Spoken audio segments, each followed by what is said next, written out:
जय श्री कृष्णा, राधे राधे। आप सभी भक्तों का आपके अपने YouTube चैनल श्री कृष्ण दीवानी में हार्दिक स्वागत है। आज हम सुन रहे हैं कार्तिक मास महात्म्य अध्याय 29 की कथा। आज की कथा में हम सुनेंगे कार्तिक मास व्रत के उद्यापन की विधि।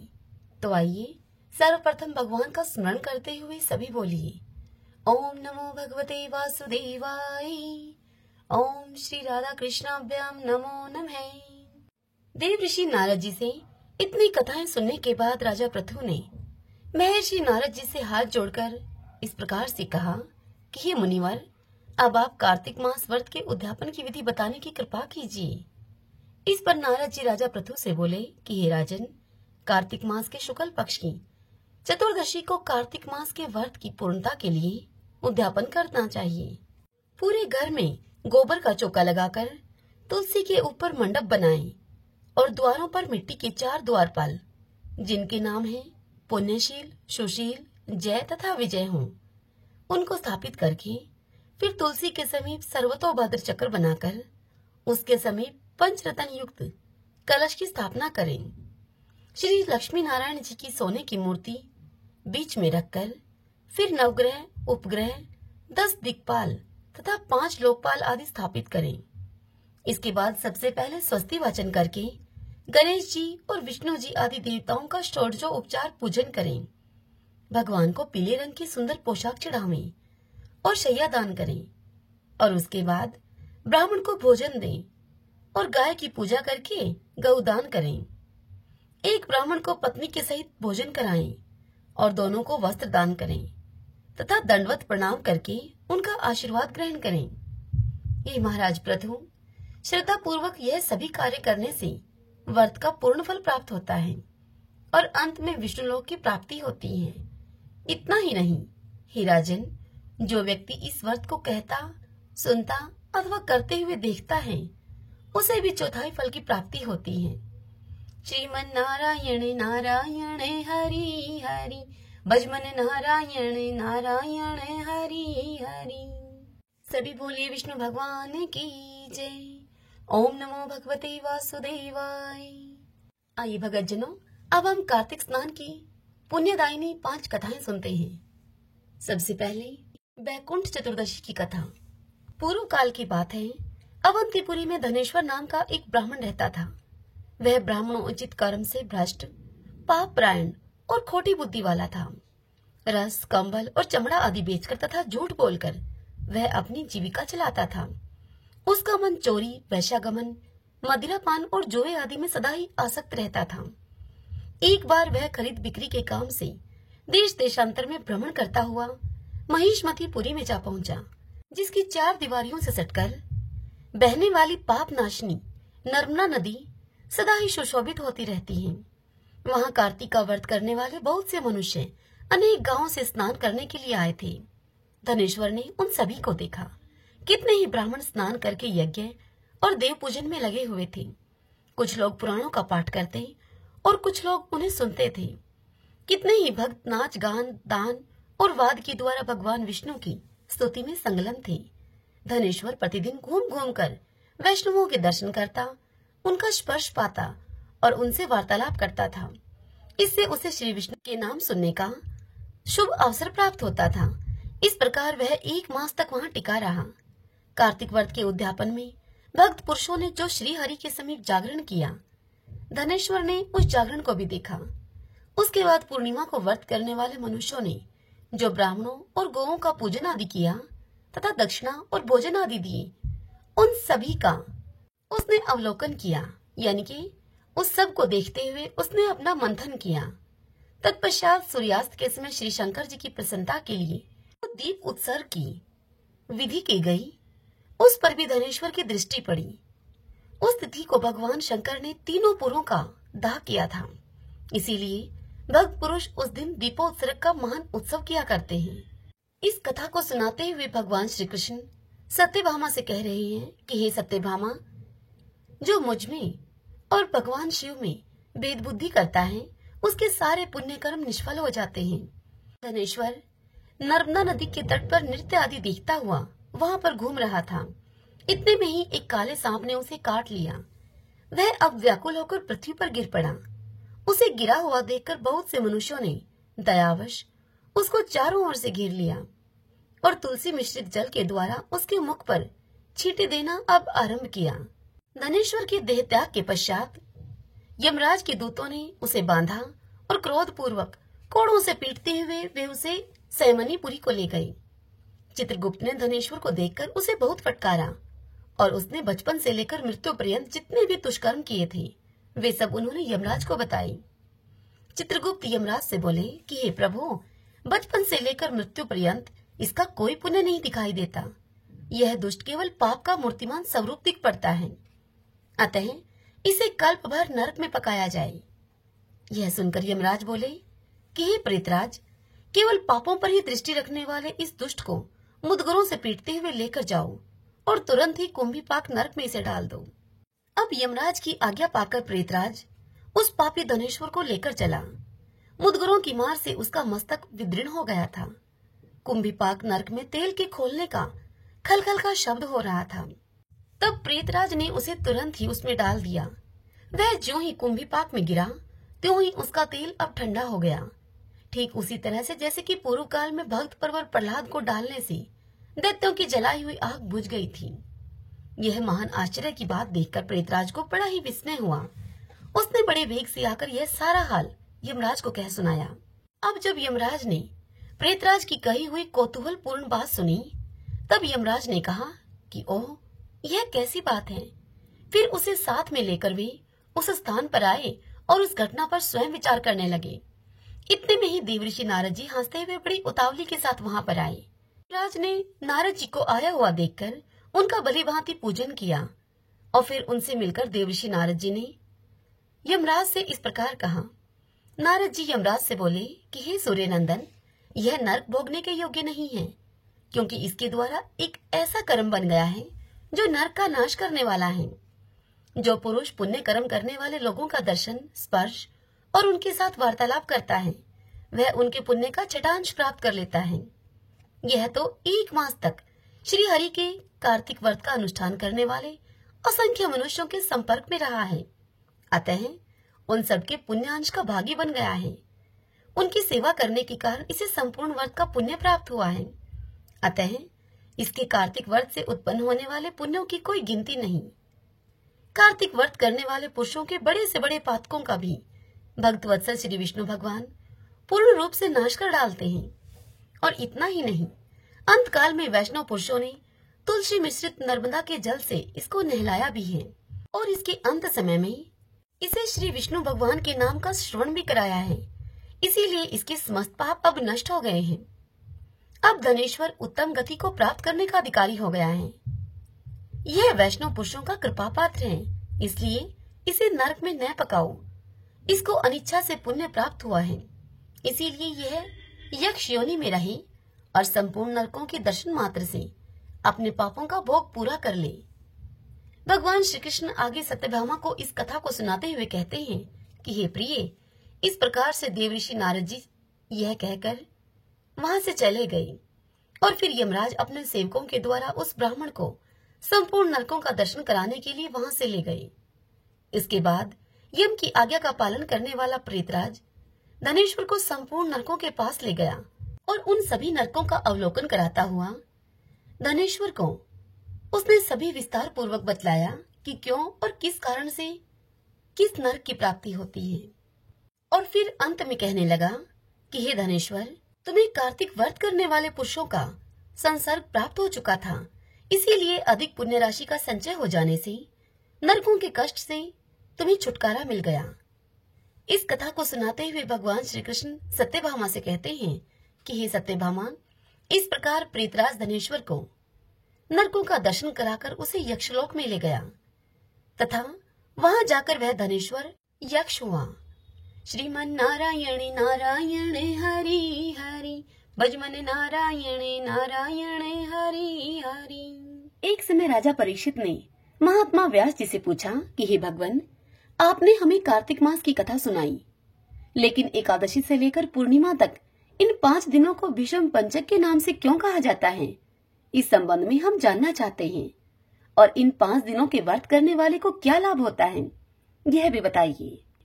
तब राजा परीक्षित की यह बात सुनकर महात्मा व्यास जी ने उनसे कहा कि हे परीक्षित, सुनो, कुछ समय पहले कानपुर में बहुत ही निर्धन सोमेश्वर नाम का एक ब्राह्मण रहा करता था। उसका शरीर बहुत ही कमजोर था, परंतु वह भगवान विष्णु का भक्त था। कार्तिक मास में वह रोज गंगा स्नान करता और भगवान विष्णु का पूजन करता। फिर एक दिन की बात है, अपने शरीर से पीड़ित होते हुए भी वह सोमेश्वर ब्राह्मण गंगा स्नान करने के लिए गया। उससे घाटों की सीढ़ियां नहीं उतरी जा रही थी, परंतु बड़ी मुश्किल से किसी तरह से वह गंगा जी के घाट की सीढ़ियां उतरकर गंगा जी तक पहुंच ही गया और गंगा स्नान करके वह वहीं पर बैठकर संध्या उपासना करने लगा।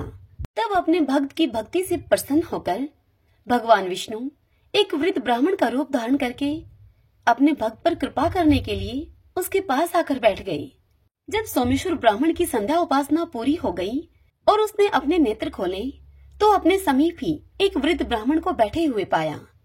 तब वह वृद्ध ब्राह्मण सोमेश्वर ब्राह्मण से कहता है, हे ब्राह्मण, तुम्हारी स्थिति तो स्नान करने की भी नहीं है, फिर भी तुम ऐसी अवस्था में स्नान करने के लिए क्यों आए हो? कहो तुम क्या चाहते हो? वृद्ध ब्राह्मण के ऐसे वचनों को सुनकर सोमेश्वर ब्राह्मण ने कहा कि हे भगवान, मैं बहुत गरीब ब्राह्मण हूँ।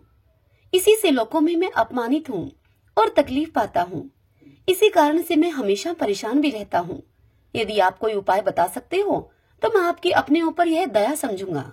सोमेश्वर ब्राह्मण के ऐसे वचनों को सुनकर वृद्ध ब्राह्मण का रूप धारण करके आए भगवान ने कहा कि हे ब्राह्मण, सुनो, यह कार्तिक का महीना चल रहा है। इसमें शुक्ल पक्ष की एकादशी से लेकर पूर्णिमा तक जो यह 5 दिन हैं, इनको भीष्म पंचक के नाम से पुकारा जाता है। 5 दिनों में तुम गंगा के पुत्र महात्मा भीष्म को जलदान दो और गंध, पुष्प, अक्षत से उनका पूजन करो और भगवान विष्णु की पूजा तुलसी दल और तुलसी मंजरी से करो। इससे तुम्हारा सब कष्ट दूर हो जाएगा और तुम अंत में विष्णु लोक में निवास करोगे। हे ब्राह्मण, महाभारत की लड़ाई में जब महात्मा भीष्म सरसैया पर सोए हुए थे, उस समय उन्होंने अपने प्रिय अर्जुन को सभी प्रकार का राजधर्म, व्यवहार धर्म और ज्ञान धर्म कहा था। उस समय अर्जुन के सखा श्री कृष्ण वहीं पर थे।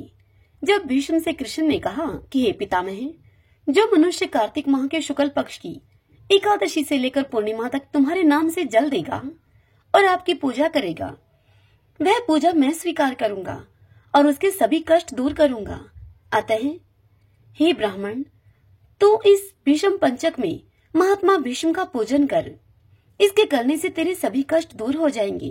तदंतर उस सोमेश्वर ब्राह्मण ने वृद्ध ब्राह्मण के बताए हुए भीष्म पंचक व्रत को किया और सब सुखों को प्राप्त करता हुआ अंत में वह विष्णु लोक को गया। इसीलिए कार्तिक मास में महात्मा भीष्म का व्रत भी अवश्य करना चाहिए। इससे सर्व आनंद प्राप्त होता है और अंत में मोक्ष की प्राप्ति होती है। सभी बोलिए विष्णु भगवान की जय। एक समय की बात है, कार्तिक में सभी औरतें तुलसी माता को सींचने के लिए जाया करती थीं। सभी औरतें तो तुलसी माता को सींचकर घर पर वापस आ जाती, परंतु एक बुढ़िया माई वहां पर आती और तुलसी माता से कहती, हे तुलसी माता, सत की दाता, मैं बिरला सींचू तेरा तो कर निस्तारा मेरा। मुझे बहू दे, पीले रंग की धोती दे, मीठा मीठा ग्रास दे, बैकुंठ में वास दे, चटके की चाल दे, पटके की मौत दे, चंदन का काट दे, अच्छा राज दे, दाल भात का जीवन दे, 11 का दिन दे और कृष्ण जी का कांधा दे। बुढ़िया माई का ऐसा कहने का रोज का नियम था। यह सुन सुनकर अब तुलसी माता सूखने लगी। जब तुलसी माता को सूखते हुए देखा, तब कृष्ण भगवान ने उनसे पूछा, हे तुलसी, तुम सूख क्यों रही हो? तब तुलसी माता ने कहा कि मेरे मन की मत पूछो। तब भगवान बोले, अगर ये बात मैं नहीं पूछूंगा तो कौन पूछेगा? तब तुलसी माता ने कहा कि एक बुढ़िया माई रोज आती है और मुझसे यह बात कहकर जाती है, मैं उसे सब कुछ तो दे दूंगी, लेकिन कृष्ण जी का कांधा कहाँ से दूंगी? तब कृष्ण भगवान तुलसी देवी से बोले, जब वह बुढ़िया माई मरेगी तो मैं अपने आप उसे कांधा देकर आ जाऊंगा। तुम बुढ़िया माई से कह देना। समय बीतने के अनुसार बुढ़िया माई की एक दिन मृत्यु हो गई।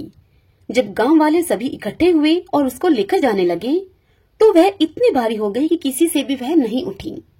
तब सभी लोग कहने लगे कि इतनी ज्यादा पूजा पाठ किया करती थी, पाप नष्ट होने की माला भी फेरती थी, फिर भी इतनी भारी हो गई।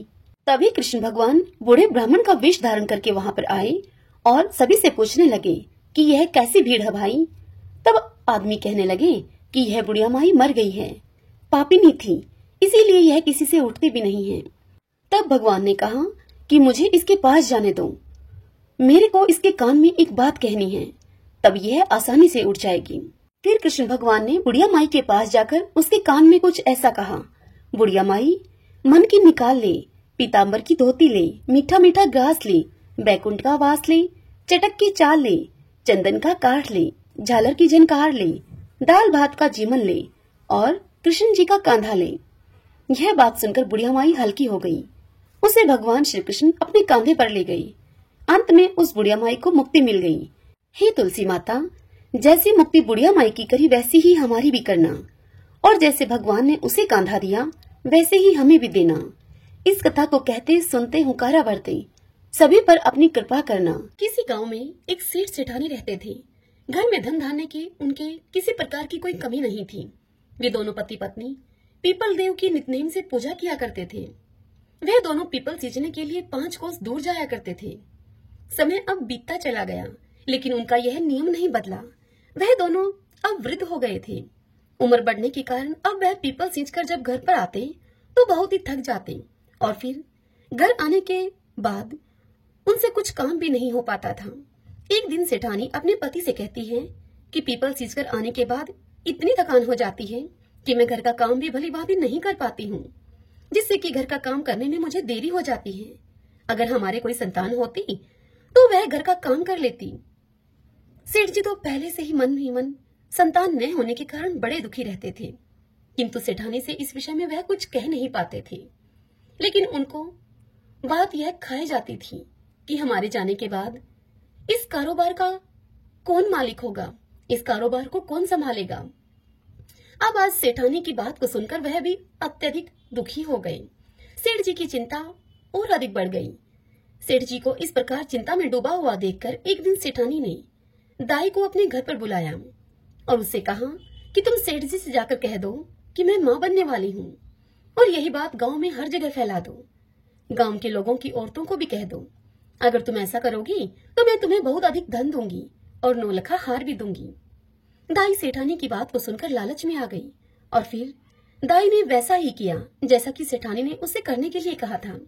और फिर जब 6 महीने बीत गए तब सेठानी ने गोद भराई का कार्यक्रम रखा और फिर गांव में न्योता दिया गया। तत्पश्चात सेठानी ने दाई को फिर से बुलाया और उससे कहा कि मेरे 9वां महीना जब पूरा हो जाए तब तुम किसी के घर में भी बच्चा पैदा हो, उस बच्चे को लाकर मेरे घर में रुला देना। तुम्हारे ऐसा करने से मैं तुम्हें बहुत अधिक धन दूंगी। दाई ने सेठानी के कहे अनुसार वैसा ही किया। जब सेठानी के 9 महीने पूरे हो गए तब दाई ने एक नवजात शिशु को सेठानी के घर में लाकर रुला दिया, और फिर दाई ने यह ढिंडोरा पिटवा दिया कि सेठानी ने एक पुत्र को जन्म दिया है। तत्पश्चात 100 महीना पूरा होने पर सेठानी ने जलवा पूजन का कार्यक्रम रखा। उस कार्यक्रम में उसने पूरे गांव को बुलाया। जब जलवा चूड़े की रस्म होने लगी तब लोगों ने उससे पूछा कि तुम्हारा बच्चा कहाँ है सेठानी। तब सेठानी कहने लगी कि यह पूजा मैं कटार के साथ करूंगी, कुंवर सा को नजर लग जाएगी, इसीलिए उसे अभी बाहर नहीं निकालेंगे। और इसी प्रकार 5 से 6 साल बीत गए। गांव के किसी भी व्यक्ति या किसी भी औरत ने कुंवर सा को नहीं देखा था। फिर एक दिन सेठानी सेठ जी से कहती है कि मेरा बेटा पढ़ने के लिए काशी जी जाएगा। सेठानी की यह बात सुनकर सेठ जी उससे कहते हैं कि मैंने तो आज तक तेरे बेटे को ही नहीं देखा है, कहाँ है तेरा बेटा। जिस बेटे को मैंने आज तक नहीं देखा उसे काशी जी में कैसे भेजूंगा पढ़ने के लिए। यह सुनकर सेठानी बोली कि जैसा मैं बोल रही हूँ आप वैसा ही करिए। पूरे गांव में आप यह बात बता दीजिए कि हमारा बेटा काशी जी पढ़ने के लिए चला गया है। सेठ ने सेठानी के कहे अनुसार सारे गांव में ऐसा ही बोल दिया। अब ऐसे ही समय बीतता गया। फिर एक दिन सेठानी सेठ जी से बोली कि हमारा बेटा अब 16 वर्ष का हो गया है, उसकी शादी करनी है। आप एक सुंदर सुशील कन्या को देखकर मेरे बेटे की शादी करवा दो और घर में बहू ले आओ। सेठानी की इस बात को सुनकर सेठ जी गुस्से में उससे बोले कि तुम क्यों मेरे बुढ़ापे पर मिट्टी फेंक रही हो। जिस बेटे को आज तक मैंने नहीं देखा उसके लिए मैं बहू कहां से लेकर आऊं। तब सेठानी सेठ से दोबारा बोली कि आप लड़की ढूंढो तो सही, मेरा बेटा आ जाएगा। सेठ जी के पास धन की तो कोई कमी थी नहीं। सेठानी के जोर देने पर सेठ जी ने मन में कुछ सोच विचार किया और फिर एक पोटली ली और उस पोटली में थोड़ा सा आटा डाला। पोटली को बांधने से पहले उन्होंने उस पोटली में सोने की कुछ मोहरें डाल दी और लड़की ढूंढने के लिए अब सेठ जी चल पड़े। चलते चलते वह एक गांव में पहुंचे जहां पर कुछ लड़कियां खेल रही थीं। सेठ जी अब थक गए थे और उन लड़कियों के खेल को देखने की इच्छा से वे उन लड़कियों के पास ही बैठ गए। जब वे सभी लड़कियां खेल खत्म करके अपने अपने घर को जाने लगी, तब सभी लड़कियां अपने द्वारा बनाए गए मिट्टी के घरों को तोड़ रही थीं, परंतु उनमें से एक लड़की ने अपना बनाया हुआ घर नहीं तोड़ा। तब बाकी लड़कियां उससे कहने लगी कि तुमने अपना घर क्यों नहीं तोड़ा? तब वह लड़की बोली कि मैं अपना बनाया हुआ घर कभी नहीं तोड़ूंगी। फिर वह सभी लड़की अपने अपने घर चली गई। सेठ जी वहां से उठे और उसी लड़की के पीछे पीछे चल दिए। सेठ जी को वह लड़की सियानी लगी जिसने अपना घर नहीं तोड़ा था। सेठ जी को वह लड़की बड़ी ही बुद्धिमान लगी। अब चलते चलते सेठ जी उसी लड़की के घर के आंगन में पहुंच गए और वहीं आंगन में ही वहां बैठ गए सेठ जी और उस लड़की से कहने लगे कि बेटी, मैं 2 दिन से भूखा हूँ, क्या तुम मुझे खाना खिला दोगी? तब लड़की ने सेठ जी से कहा कि ठीक है। फिर लड़की घर के अंदर जाकर अपनी माँ से बोली। तब उसकी माँ उससे बोली कि बेटी, मैंने तो खाना खा लिया है, अब तो घर में खाने के लिए कुछ भी नहीं है, आटा भी नहीं है। लड़की ने यही सब जाकर बाहर उस बुजुर्ग व्यक्ति अर्थात उस सेठ जी से कह दिया। तब सेठ जी उस लड़की से बोले कि बेटी, आटा मेरे पास है, तुम यह आटा ले जाओ और मुझे खाना बना दो। सेठ जी ने वह पोटली उस लड़की को थमा दी। लड़की ने वह पोटली लाकर अपनी माँ को दे दी। माँ ने जब पोटली को खोलकर देखा तो उसमें सोने की 4 मोहरें भी हैं। तो उसने वह सभी मोहरें लड़की के हाथ में देकर उससे कहा कि बेटा, यह सोने की मोहरें उन्हें वापस देकर आओ। जब लड़की बुजुर्ग व्यक्ति के पास सोने की मोहरें देने के लिए जाती है तो वह कहते हैं कि बेटी, यह मोहरें तुम ही रख लो, हमारे घर में पैसे की कोई कमी नहीं है। फिर उन मोहरों को लड़की अपने पास रख लेती है। इतनी देर में ही उस लड़की के पिता भी वहां पर आ जाते हैं। तत्पश्चात सेठ जी और लड़की के पिता में आपस में बातचीत होने लगती है। अब कुछ समय के बाद भोजन की थाल भी लगा दी जाती है और सेठ जी भोजन करने के लिए वहां बैठ जाते हैं और खाना खाते हैं। सभी बैठे हुए लड़की के पिता सोचते हैं कि यह बुजुर्ग व्यक्ति बड़ा ही धनवान है। अब जैसे ही सेठ जी खाना खाकर उठते हैं, तब उस लड़की के पिताजी उनसे पूछते हैं कि आप आगे कहाँ जा रहे हैं? तब सेठ जी उनसे बोलते हैं कि मैं अपने लड़के की शादी के लिए लड़की देखने के लिए जा रहा हूँ। मेरा लड़का काशी जी पढ़ने के लिए गया हुआ है, वह 12 वर्ष के बाद लौट कर आएगा। यह सुनकर लड़की के पिता ने अपने मन में विचार किया कि यह व्यक्ति बड़ा ही धनवान है और लड़के की शादी कराने के लिए लड़की भी ढूंढ रहा है। क्यों न मेरी लड़की का विवाह इसके लड़के से हो जाए। मेरी लड़की इनके घर में जाएगी तो बड़ा सुख पाएगी, राज रचेगी। यदि यह विवाह हो जाए तो कितना अच्छा हो। तत्पश्चात लड़की के पिता ने उस बुजुर्ग अर्थात उस सेठ जी से कहा कि यदि आपको ठीक लगे तो आप अपने बेटे का विवाह मेरी बेटी से करवा दीजिए। यह सुनकर सेठ जी बड़े ही खुश हुए और फिर एक नारियल और 1.25 रुपए का शगुन उस लड़की को दे दिया। तत्पश्चात सेठ जी लड़की के पिताजी से बोले, मेरा बेटा काशी जी पढ़ने के लिए गया है और वह 12 वर्ष के बाद लौट कर आएगा। तब लड़की के पिता ने कहा कि कोई बात नहीं है। तत्पश्चात सेठ जी ने घर जाकर सारी बात सेठानी को बताई। कुछ दिन बीत जाने पर सेठानी ने सेठ जी से कहा कि अब विवाह करा के उस लड़की को अपने घर पर ले आओ। तब सेठ जी उससे कहने लगे कि यही तो मन में चिंता का विषय है कि शादी कैसे होगी। तब सेठानी बोली कि शादी खांडे के साथ होगी। खांडा तलवार को कहा जाता है। तब सेठ जी फिर से लड़की के घर गए और वहां जाकर उनसे शादी के विषय में बात करते हुए कहते हैं कि मेरा बेटा अभी नहीं आ सकता, वह अभी काशी जी पढ़ने के लिए गया है। 12 वर्ष पूरे होने पर ही वह लौटेगा, अभी उसे आने में समय लगेगा। यदि आप राजी हो तो मैं अपने बेटे के स्थान पर यह खांडा रख दूंगा और यह शादी संपन्न हो जाएगी। पुराने जमाने में लोग ऐसे ही शादियां कर दिया करते थे। असली कीमत तो आदमी की वचन और जुबान की होती है। सेठ जी की बात को सुनकर लड़की के पिता ने खूब सोच विचार करके लड़की की शादी खांडे के साथ करवा दी। तत्पश्चात सेठ जी बहू को लेकर अपने घर को लौटे।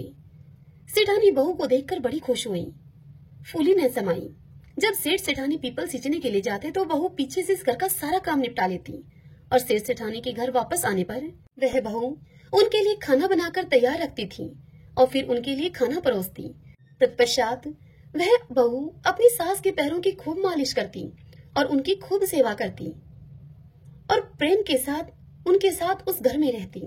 यह सब करते करते अब ऐसे ही 1 वर्ष बीत गया। फिर एक दिन जब सेठ सेठानी पीपल सींचने के लिए गए हुए थे तब उनके घर की आग बुझ गई। बहू जब आग लेने के लिए पड़ोस के घर में गई तब बहू ने पड़ोसन से जाकर कहा कि मुझे थोड़ी सी आग दे दो, मेरे सास ससुर आने वाले होंगे, मुझे उनके लिए जल्दी से खाना भी बनाना है। तब पड़ोसन ने उस बहू से पूछा कि तुम किसकी बहू हो? तब वह बहू कहने लगी कि मेरे पति काशी जी पढ़ने के लिए गए हैं। यह सुनकर पड़ोसन बहू से बोली कि सेठ सेठानी की तो कोई औलाद ही नहीं है, ये तुमसे झूठ बोल रहे हैं, ये तुझे ऐसे ही काम करने के लिए लेकर आए हैं। और इस प्रकार की बातें कहकर पड़ोसन ने उस बहू के कान भर दिए। फिर बहू ने घर आकर बिना मन के ही खाना बनाया, सारे जेवर उतार दिए और बिना श्रृंगार किए हुए पुरानी साड़ी पहन ली। जब सास ससुर पीपल सींचकर घर को लौटे तब उन्होंने देखा कि आज तो घर का कोई काम नहीं हुआ है। तत्पश्चात उन्होंने बहू से खाना मांगा। बहू ने खाना लाकर दिया। जब उन्होंने खाना खाया तो खाना बिल्कुल फीका था, बिल्कुल बेस्वाद खाना था, उसमें नमक मिर्च कुछ भी नहीं था।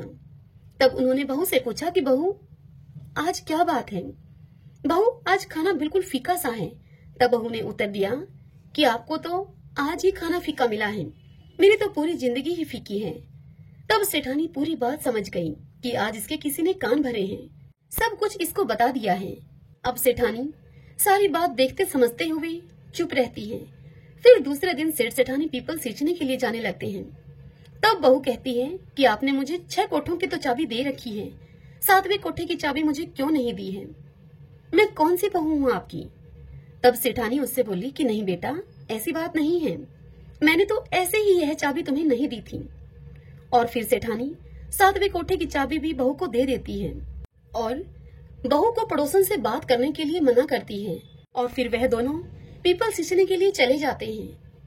अब पीपल सींचते समय भगवान विष्णु का नाम लेते रहे, वह माता लक्ष्मी का नाम लेते रहे। वह दोनों भक्ति भाव से भगवान विष्णु और माता लक्ष्मी की भक्ति, बार बार उनके नाम का उच्चारण करना, उन्हें भोग लगाना, यह तो उन दोनों की दिनचर्या का हिस्सा था। लेकिन उस दिन उनके मन में बहू के घर से जाने का डर भी था, उनकी आंखों में नमी थी और चिंता भी थी। वह बार बार बोल रहे थे कि भगवान आप ही हमारी लाज रखना। भगवान सदैव अपने भक्तों पर दयालु रहते हैं। वह भक्तों के दुखों में दुखी होकर स्वयं उसका निवारण करने के लिए आ जाते हैं। उधर सास ससुर के घर से जाते ही बहू जल्दी जल्दी काम निपटाकर पहले कोठे को खोलकर देखती है तो उस कोठे में, उस कमरे में खूब सुंदर सुंदर कपड़े थे। बहू उन कपड़ों को पहन पहन कर देखती है और खूब खुश होती है। इसी तरह बहू ने दूसरे कोठे को खोला, उसमें बहुत सुंदर सुंदर गहने भरे थे। अब बहू ने रोज रोज नए नए कपड़े गहने पहनना शुरू कर दिया। सास ससुर के आने से पहले वह उन कपड़ों और गहनों को उतार कर वापस रख देती थी। इसी तरह तीसरे कोठे में स्वादिष्ट व्यंजन थे। वह अपनी पसंद की मिठाइयाँ खाती और पूरा दिन खुश रहती थी। बहू ने जब चौथे कोठे को खोलकर देखा तो उसमें भांति भांति के अनाज रखे थे। 5वें और 6ठे कोठे को खोलकर देखा तो उसने देखा कि उस कमरे में हीरे और जवाहरात थे। अब उस सेठानी की बहू इन्हीं सब चीजों में व्यस्त रहकर खूब खुश रहने लगी। लेकिन कुछ दिन के बाद वह इन सब चीजों से ऊब गई। फिर एक दिन उसने 7वें कोठे को खोलकर देखा तो उसमें उसने देखा कि वहाँ उस कमरे में एक पीपल का पेड़ था और एक मंदिर था। वह उसी कमरे में बैठ गई। अब थोड़ी ही देर के बाद उस पीपल के पेड़ में से एक सुंदर सा लड़का निकलकर बाहर आया। तब बहू उस लड़के से बोली कि आप कौन हैं? तब वह लड़का बोला कि मैं तुम्हारा पति हूँ। तब बहू ने उससे फिर पूछा कि आप तो काशी जी पढ़ने के लिए गए थे, आप इस कमरे में कैसे आ गए? तब वह लड़का बोला कि मैं तो अभी अभी आया हूँ, परंतु तुम माँ को कुछ मत कहना। उस बहू ने आज तक अपने पति को तो देखा ही नहीं था और वह इसीलिए उस लड़के के कहने पर बहू ने उसे अपना पति मानकर उसके साथ हंसी ठिठोली करने लगी, उसके साथ बातचीत करने लगी। अब तो बहू हर रोज सास ससुर के पीपल सींचने के लिए जाते ही उसी 7वें कमरे में आकर बैठ जाती और अपने पति के साथ खूब समय बिताती। थोड़े ही समय के बाद अब वह बहू गर्भवती हो गई। तब सेठ सेठानी को भला बुरा कहने लगे और बोलने लगे कि अब मैं गांव के लोगों को क्या मुंह दिखाऊंगा, मेरा तो बुढ़ापा ही तूने खराब कर दिया। तब सेठानी बड़े प्यार से अपनी बहू से पूछती है कि बहू, यह किसका बच्चा है? तब वह बहू सेठानी से बोली कि माँ, यह आपके बेटे का है, वह काशी जी से अपनी पढ़ाई पूरी करके वापस लौट आए हैं। तब यह सुनकर सास ने कहा कि बहू, तूने तो मुझे आज तक इस बारे में कुछ बताया ही नहीं। तब वह बहू बोली कि माँ जी, आपके बेटे ने ही मुझे इस बारे में आपसे कुछ भी कहने के लिए मना किया था और मुझसे कहा था कि तुम माँ को कुछ मत बताना। तब सेठानी ने अपनी बहू से कहा कि कल जब तुम उससे मिलोगी तब उससे तुम कहना कि आपको मुझे सातवें की चूड़ी पहनाने के लिए बाहर आना पड़ेगा। फिर बहू ने अगले दिन उस लड़की को यह सारी बात बता दी। तब लड़के ने कहा कि मैं जरूर आऊंगा। अब सास और बहू दोनों निश्चिंत हो गईं। सातवें की चूड़ी पहनाने का कार्यक्रम रखा गया और पूरे गांव को बुलावा भेजा गया। उस कार्यक्रम में जब सारा गांव वहां पर उपस्थित था, बहू को वहां पर बिठाया गया। फिर क्या था, थोड़ी ही देर में वहां पर चर्चा होने लगी कि कहाँ है इनका बेटा, आज तक हमने तो कभी देखा नहीं है। तभी वहां पर 17-18 साल का एक नौजवान लड़का आया और बहू के पास आकर वह बैठ गया।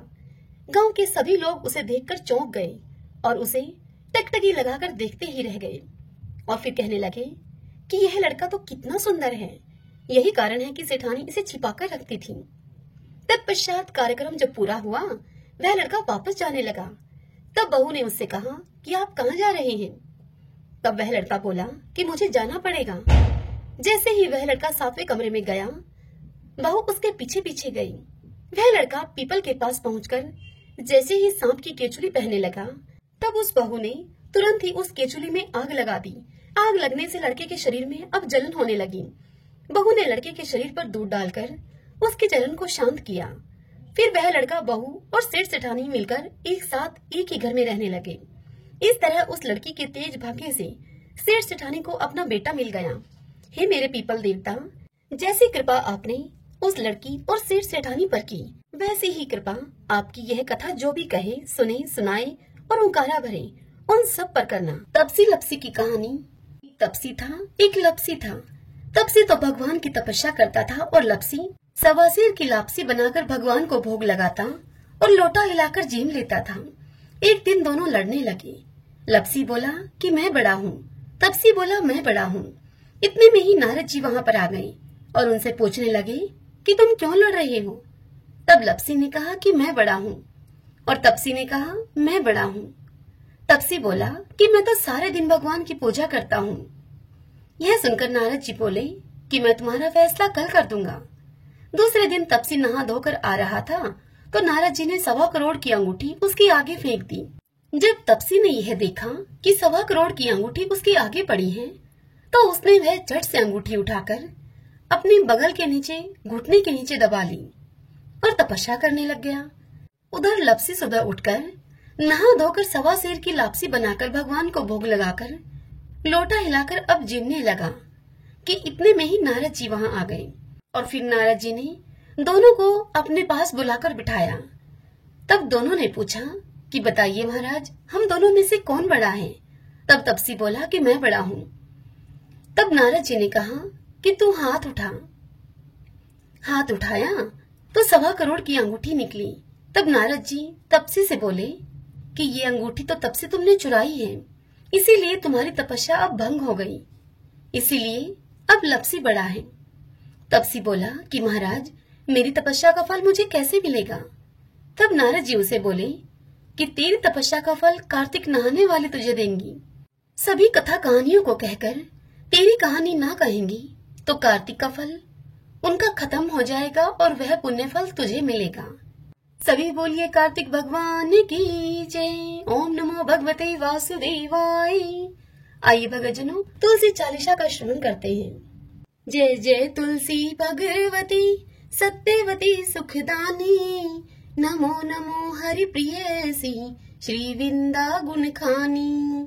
जय नंदनी जग पूजिता विश्व पावनी देवी, जयति पुष्प सारा सुरभि देहु अमर वर अम्ब।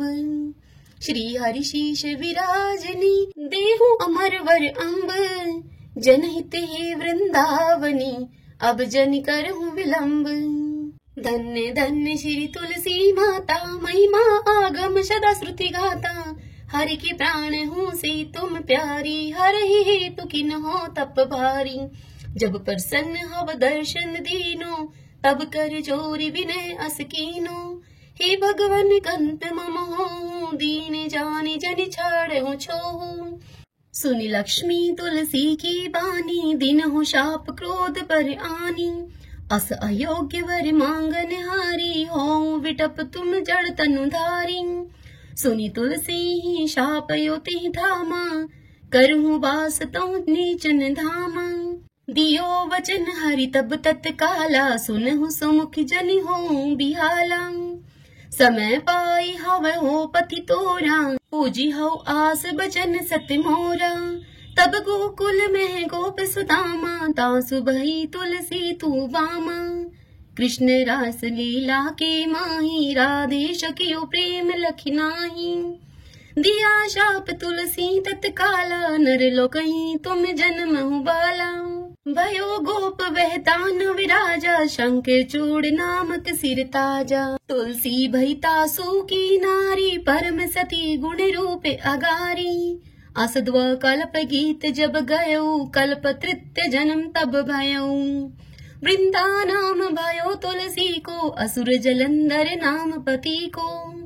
करी अति द्वंद अतुल बल धामा लिनहा शंकर से संग्रामा। जब नित सन्य सहित शिव हारे मरहिन तब हर हर ही पुकारे। पतिव्रता वृंदा थी नारी कौ न सके पतहि गनहारी। तब जलंधर ही भेष बनाई वृंदा डिग हरि पहुँचयो जाई। शिव हित लही करी कपट प्रसंगा कियो सतीव धर्म ते ही भंगा। भयो जलंधर कर संहारा सुनी वृंदा और शोक अपारा। तीषण दियो कपट हरि टारी लखी वृंदा दुख गिरा उचारी। जलंधर ही जस हत्यो अभीता सोई रावण हव हरि सीता। अस प्रस्तर सम हृदय तुम्हारा धर्म खंडी मम पति सहारा। यही कारण लेहि शाप हमारा होवे तनु पाषाण तुम्हारा। सुनी हरि तुरत ही वचन उचारे दियो शाप तुम बिना विचारे। लखियो न निज कर तूति पति को छलन चाह्यो जब पार्वती को। जड़मति तुहु अस हो जड़ रूपा जग में तुलसी विटप अनूपा। तरवै रूप हम शलिग्रामा नदी गंडकी बीच ललामा। जो तुलसी दह हम ही चढ़ाई है सब सुख भोगी परम पद पाई है। बिनु तुलसी हरि चलत शरीरा अतिशय उठत शीश उर पीरा। जो तुलसी दल हरि शिव धारत जो सहस्त्र घट अमृत डारत। तुलसी हरि मन रंजनि हारी रोग दोष दुख भंजनि हारी। प्रेम सहित हरि भजन निरंतर तुलसी राधा में नहीं अंतर। सभी बोलिए तुलसी माता की जय। आइए भक्तजनों अब हम तुलसी माता की आरती और कार्तिक भगवान की आरती करते हैं। जय जय तुलसी माता जय जय तुलसी माता। सब जग की सुख दाता वरदाता जय तुलसी माता। सब योगों के ऊपर सब रोगों के ऊपर रुज से रक्षा करके भवत्राता जय जय तुलसी माता। बटुपुत्री हे श्यामा सुर बलि हे ग्राम्या। विष्णु प्रिय जो तुमको सेवे सो नर तर जाता जय जय तुलसी माता। हरि के शीश विराजत त्रिभुवन से हो वंदित। पतित जनों की तारिणी विख्याता जय जय तुलसी माता। लेकर जन्म विजन में आई दिव्य भवन में। मानव लोक तुम्ही से सुख संपत्ति पाता जय जय तुलसी माता। हरि को तुम अति प्यारी, श्याम वरण कुमारी। प्रेम अजब है उनको, तुमसे ये कैसा नाता। जय जय तुलसी माता, तुलसी मात की जय। आरती उतारूं मारा कार्तिक भगवान की, आरती उतारूं मारा कार्तिक भगवान की। ठाकुर जी की सेवा में मैं राम नाम बोलती, ठाकुर जी की सेवा में मैं राम नाम बोलती। गाय की सेवा में मारे गोबर पानी बाड़ा में, गाय की सेवा में मारे गोबर पानी बाड़ा में। तुलसी की सेवा में मारे तुलसी फल फूल आंगन में, तुलसी की सेवा में मारे तुलसी फल फूल आंगन में। आरती उतारूं मारा कार्तिक भगवान की, आरती उतारूं मारा कार्तिक भगवान की।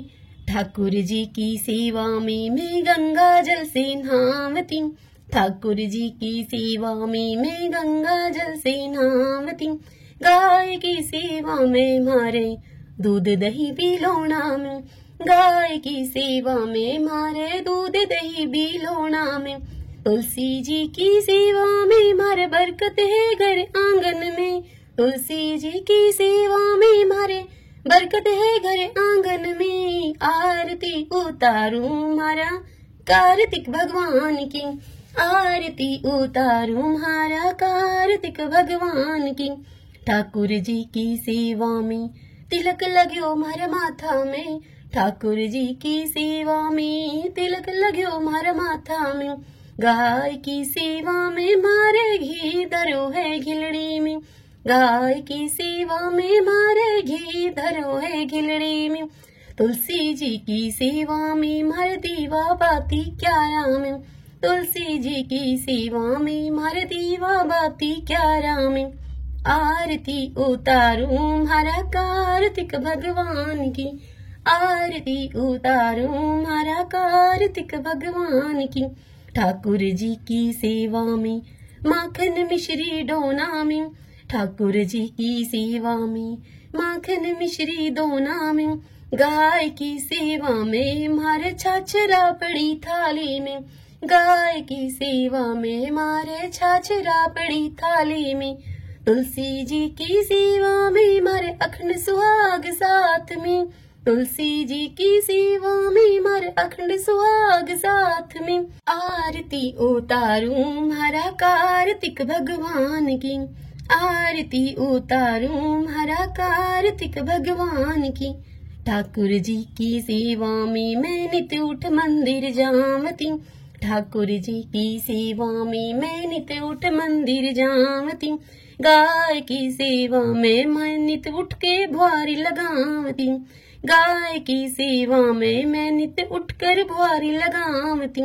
तुलसी जी की सेवा में नित जल से क्यारी में, तुलसी जी की सेवा में नित जल से क्यारा में। आरती उतारूं मारा कार्तिक भगवान की, आरती उतारूं मारा कार्तिक भगवान की। ठाकुर जी की सेवा में सखियों का संग है मंदिर में, ठाकुर जी की सेवा में सखियों का संग है मंदिर में। गाय की सेवा में मारे साथ ग्वाला आंगन में, गाय की सेवा में मारे साथ ग्वाला आंगन में। तुलसी जी की सेवा में मारे घर वाला मारे साथ में, तुलसी जी की सेवा में मारे घर आला मारे साथ में।